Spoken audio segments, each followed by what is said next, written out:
जीवन भर पढ़ाई करो, बॉस की गुलामी करो, एक एवरेज लाइफ जियो, थोड़ा बहुत पैसा कमाओ और फिर बुढ़ापे का इंतजार करो। आज के डेट में क्या कोई ऐसी किसी पिटी लाइफ जीना चाहता है? आज भी सभी लोगों को जल्द से जल्द अमीर बनना है, खूब सारा पैसा कमाना है और फाइनेंशियली फ्री होना है। और इस फ्रीडम के लिए लोग खूब मेहनत तो करते हैं, रिसर्च भी करते हैं, पर एग्जीक्यूशन में मात खा जाते हैं। आज की डेट में मोर देन 72% पॉपुलेशन के पास फाइनेंशियल फ्रीडम और पावर ऑफ कंपाउंडिंग जैसी चीजों की नॉलेज है, पर आज भी बहुत से लोग इसका सही फायदा नहीं उठा पा रहे हैं। ज्यादातर लोग आज भी इन्वेस्टमेंट और सेविंग जैसे टॉपिक्स को इग्नोर करते हैं और उससे डरते हैं। खर्चा ऐसे करने लगते हैं जैसे पैसों का अंबार लगा हो और लोन्स और ईएमआई के चंगुल में फंसकर पावर ऑफ कंपाउंडिंग के अगेंस्ट चले जाते हैं। देखो, अगर आपको जल्दी फाइनेंशियल फ्रीडम अचीव करनी है तो आप कंपाउंडिंग का एक ऐसा रूल सीखोगे जो आपकी बिगड़ी हुई फाइनेंस की गाड़ी को भी ट्रैक पर ले आएगा और मात्र 8 सालों के अंदर अंदर आपको काम से फ्रीडम दे देगा। यानी 8 साल काम और जिंदगी भर आराम। पर असल बात तो ये है कि मोस्टली लोग ये सब जानने के बाद भी इसे इग्नोर करते हैं। और ऐसा ही एक इंसान था, सूरज। दरअसल रमन, अनुभव और सूरज कॉलेज के दिनों से एक साथ थे।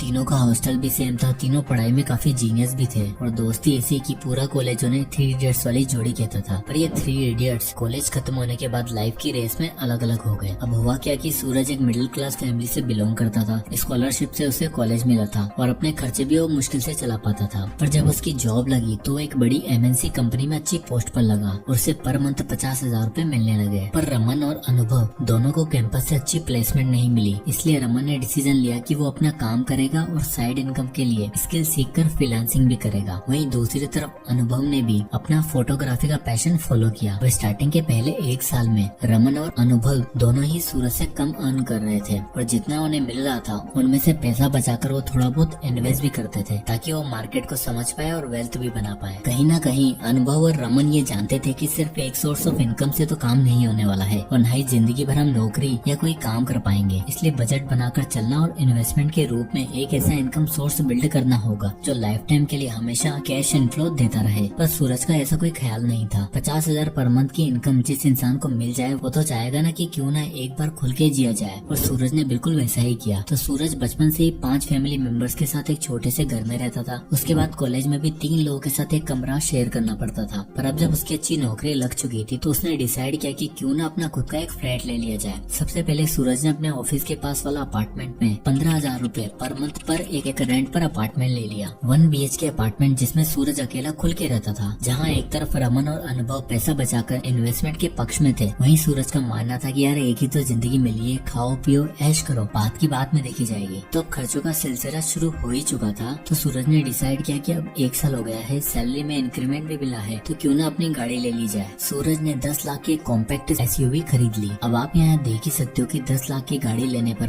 मंथ 20,000 तक की EMI देना पड़ेगा। सूरज ने कहा 50,000 की इन हैंड सैलरी है, 20,000 EMI में चली जाएगी तो क्या दिक्कत है। यानी अब उसका 15,000 रेंट पर और 20,000 कार की EMI में मिलाकर 35,000 का मंथली खर्चा फिक्स हो चुका था। पर फिर भी उसके माथे पर एक टेंशन की लकीर तक नहीं थी, क्योंकि वो लाइफ को एंजॉय कर रहा था। पार्टी करना, गैजेट्स खरीदना, अप टू डेट रहना उसकी फितरत बन चुकी थी। धीरे धीरे समय बीता और 5 साल गुजर जाते हैं। इसी बीच सूरज की सैलरी 80-90 हजार के आसपास हो चुकी थी और वो उतना ही खर्चीला बन जाता है। इसी बीच में रमन और अनुभव की भी याद आती है, तो दोनों को कॉल करता है और एक फेमस कॉफी शॉप पर बुलाता है। 5 साल बाद फिर से तीनों 3 इडियट्स मिलते हैं। पुरानी कॉलेज की बातें, लाइफ की बातें हुई और इसी बीच सूरज ने पूछ लिया कि भाई तुम दोनों की फाइनेंशियल लाइफ कैसी चल रही है, सैलरी वगैरह सब सही है ना, घर गाड़ी ली या फिर नहीं। इस पर रमन ने बताया कि भाई सब बढ़िया चल रहा है, मैं आजकल फ्रीलांसिंग और एक ऑनलाइन बिजनेस कर रहा हूँ जिससे मुझे महीने का आराम से 70,000 रूपए मिल जाता है। और बात रही घर और गाड़ी की, तो भाई घर तो पहले से ही था और गाड़ी का यार मुझे कोई ऐसा शौक नहीं है। नॉर्मली गाड़ी रखी है जिसमें सबको कंफर्ट मिल जाए। बाकी थोड़ा बहुत पैसा बचाकर हर महीने इन्वेस्ट भी कर लेता हूँ और साथ साथ में रिटायरमेंट प्लानिंग भी चल रही है। इन्वेस्ट? सूरज उससे पूछता है भाई तुम इन्वेस्ट भी कर लेते हो, कितना इन्वेस्ट करते हो और कोई फायदा हुआ इन्वेस्टमेंट करने से? भाई मैंने तो एक बार क्रिप्टो कॉइन में इन्वेस्ट किया था, मेरा सारा पैसा डूब गया। तब से ये स्टॉक मार्केट, क्रिप्टो वगैरह पर मेरा विश्वास ही नहीं है, इसलिए अपना सारा पैसा खर्च कर देता हूँ और उससे खुशियाँ खरीदता हूँ। इसी बीच सूरज अनुभव को टोकते हुए कहता है कि तुम्हारे क्या हाल है भाई, फोटो वगैरह सही चल रहा है? इस पर अनुभव हंसते हुए जवाब देता है, हाँ भाई बढ़िया चल रहा है। स्टार्टिंग का पहला साल काफी स्ट्रगल करना पड़ा, पर अब एक स्पोर्ट्स कंपनी में स्टेबल जॉब लग गई है, महीने का 80,000 तक आ जाता है। और अब मेरी इंस्टा प्रोफाइल पर भी इतने फॉलोवर हो गए हैं कि कॉर्पोरेट इवेंट्स की गिग भी कर लेता हूँ। 25-30 हजार रूपए एक्स्ट्रा तो वहाँ से आ जाते हैं। इतना सुन के पहले तो सूरज को हजम नहीं हुआ, फिर बाद में उसने अनुभव से भी सेम सवाल पूछा कि भाई पैसा रुपया तो कमा लिया, पर घर गाड़ी अच्छी लाइफ लाइफस्टाइल है कि नहीं। इस पर अनुभव ने बताया कि भाई धीरे धीरे सब होगा, और तो और अगले 8-10 सालों में मैं रिटायरमेंट भी लेने वाला हूँ। इस पर सूरज ने पूछा भाई इतना पैसा कहाँ से आ रहा है, और रिटायरमेंट के बाद तो सैलरी भी नहीं मिलेगी, मजाक कर रहा है क्या। सूरज की इस बात पर अनुभव उसे बताता है कि भाई मैं स्टार्टिंग से इन्वेस्ट कर रहा हूँ और मैंने कंपाउंडिंग का 8-4-3 रूल सीखा है जो मुझे अर्ली रिटायरमेंट लेने में मदद करेगा। अभी सुनकर सूरज को थोड़ा शौक लगा। वो कहता है भाई तुम लोग कमाल हो यार, तुम्हारी जब इनकम 25-30 हजार थी ना, तुम तब भी पैसा बचा लेते थे और अब भी बचा लेते हो। मेरी तो 50,000 रूपए की जब जॉब थी तब भी कुछ नहीं बचता था, और आज 90,000 हो गई है तब भी कुछ नहीं बचता। मेरे ख्याल से तो ये सेविंग वगैरह तुम तभी कर सकते हो जब तुम अपना सारे जरूरी खर्चे पर ब्रेक लगा दो और सिर्फ खाना खाओ और सेव करो। इस पर रमन ने उसे समझाया कि भाई ऐसा नहीं है, दरअसल मैं अपनी सेविंग के लिए शुरू से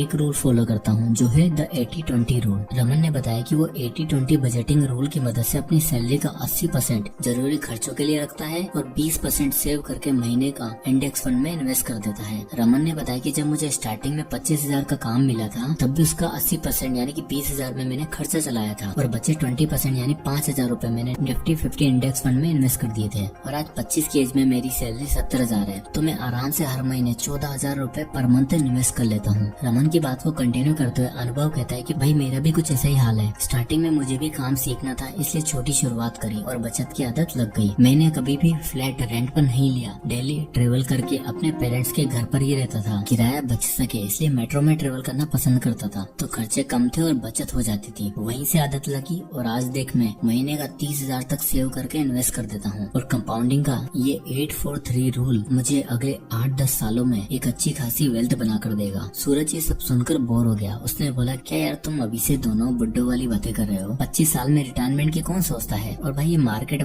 बहुत रिस्की काम है, कोई पैसा नहीं बनेगा, उल्टा गवा दोगे। आराम से नौकरी चाकरी करो और मेरी तरफ लाइफ एंजॉय करो यार। इस पर अनुभव को बहुत बुरा लगा और उसने बोला कि यार जो तू अभी इतना बोल रहा है ना, एक काम करते हैं कुछ सालों बाद मिलते हैं, फिर देखते हैं क्या होता है। सूरज बिल पे करता है और तीनों दोस्त बाहर निकल जाते हैं और फिर सब अपनी अपनी लाइफ में सेटल हो जाते हैं। और देखते देखते 8 साल निकल जाते हैं, सबकी शादी हो जाती है और सूरज अब ले लेता है एक नया घर, 60 लाख का एक 2 BHK अपार्टमेंट। और ये अपार्टमेंट वो और उसकी वाइफ मिलकर EMI पर लेते हैं। और अब आप देख ही सकते हो कि 50 लाख के लोन पर लगभग 45,000 पर मंथ की EMI पे करनी पड़ेगी। अब सूरज और उसकी वाइफ दोनों पैसा कमाते थे, तो उन्होंने डिसाइड किया कि ये घर ले लिया जाए। पर जिस हिसाब से सूरज के खर्चे थे, उसकी और उसकी वाइफ का 1.5 लाख की इनकम होने के बावजूद उसके पास कुछ नहीं बचता था। अब सूरज की हाउस वार्मिंग पार्टी पर रमन और अनुभव दोनों आते हैं। फिर से एक बार इनकम डिस्कस होती है, तो इस बार रमन बताता है कि भाई इन 8 सालों में मैंने 14,000 रूपए मंथली इन्वेस्ट किया है और आज मेरे पास 12% रिटर्न के हिसाब से 22 लाख की वेल्थ बन चुकी है। वहीं अनुभव ने बताया कि भाई इन 8 सालों में मैंने 30,000 पर मंथ इन्वेस्ट किया और हर साल 10% का स्टेप अप भी किया, और आज 8 साल बाद मेरे पास 12% के हिसाब से लगभग 63 लाख रुपए की वेल्थ बन चुकी है। ये सब सुनकर सूरज हैरान रह गया। उसने सोचा कि यार हर महीने मैं 45,000 रूपए फिक्स्ड खर्चा करता हूँ और मेरे पास फिर भी रिटायरमेंट के नाम पर एक फूटी कौड़ी नहीं है। वहीं ये दोनों 14 और 30,000 का इन्वेस्टमेंट में 23 और 60 लाख के मालिक है। अब जाकर उसे एहसास हुआ कि वो कितनी बड़ी गलती कर रहा था, और इसलिए वो अनुभव से पूछता है कि भाई जरा वो बताइए वो 8-4-3 रूल के बारे में क्या था। इस पर अनुभव बोलता है कि भाई 4 साल और रुक जा, तुझे अपने आप पता चल जाएगा कि पावर ऑफ कंपाउंडिंग क्या होती है। सूरज ने कहा भाई मुझसे बहुत बड़ी गलती हो गई, मैंने लाइफ को कभी सीरियसली नहीं लिया। अब अगले 20 साल तक मेरे सर पर ये कर्जा तांडव करेगा और मुझे 60 की उम्र तक काम नहीं करना। उल्टा आजकल जॉब सिक्योरिटी का भी कोई भरोसा नहीं है। हमारे ऑफिस में 30 साल से काम कर रहे वर्मा जी को अप्रेजल के time we no longer need your services बोलकर निकाल दिया। बता यार ये तो हाल है हमारे नौकरी की दुनिया का। इसलिए मुझे अब लग रहा है कि मुझे भी तुम दोनों की तरह इन्वेस्टिंग करनी चाहिए थी और रिटायरमेंट प्लानिंग के लिए कुछ फंड्स बनाकर रखने चाहिए थे। ये सब सुनकर अनुभव सूरज को अपना पोर्टफोलियो दिखाता है और उसे एक कैलकुलेशन की मदद से समझाता है। तो ये 8-4-3 रूल कहता है अगर तुम्हें जल्दी रिटायर होना है तो तुम्हें सबसे पहले अपना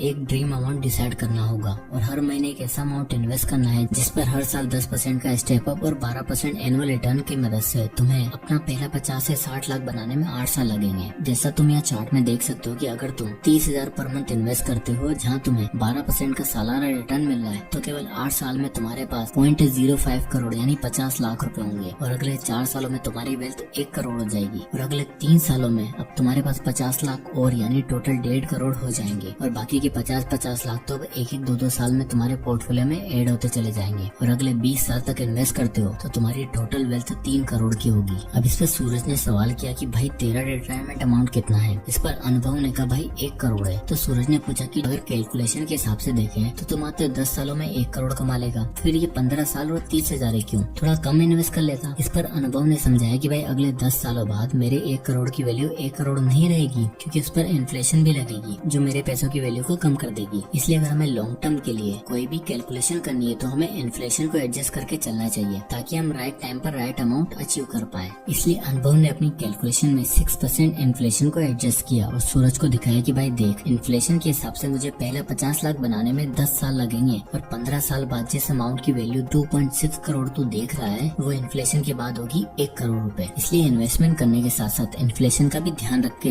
रिटायरमेंट प्लानिंग करनी होती है, जिसके लिए 843 rule of compounding best rule है। तो आपने देख ही लिया कि 40 की उम्र में सही प्लानिंग और 843 कंपाउंडिंग के रूल से आप आराम से एक ऐसा अमाउंट अचीव कर सकते हो जिससे आपको सेंस ऑफ फ्रीडम मिलेगी। फिर चाहे तो आप छोटे छोटे multiple businesses, real estate, property खरीद कर मल्टीपल इनकम सोर्स बना सकते हो। दुनिया के फेमस इन्वेस्टर वॉरेन बफेट खुद बहुत छोटी उम्र से कंपाउंडिंग का रूल फॉलो करते थे, जिससे वो आज तक इतने अमीर बन पाए हैं। इसलिए वो हमेशा कहते हैं ट्रेडिंग और गेट रिच क्विक जैसी स्कीम्स में ना फंसे, लॉन्ग टर्म इन्वेस्टमेंट और मार्केट ग्रोथ पर भरोसा रखें। अपना पैसा हो सके तो इंडेक्स फंड में इन्वेस्ट करें, ताकि आपको लाइफ में कभी भी अपनी अगली पीढ़ी से उम्मीदें लगाने की नौबत ना पड़े और आप खुद अपने लिए और अपने बच्चों के लिए सफिशिएंट वेल्थ बना पाओ। जय हिंद।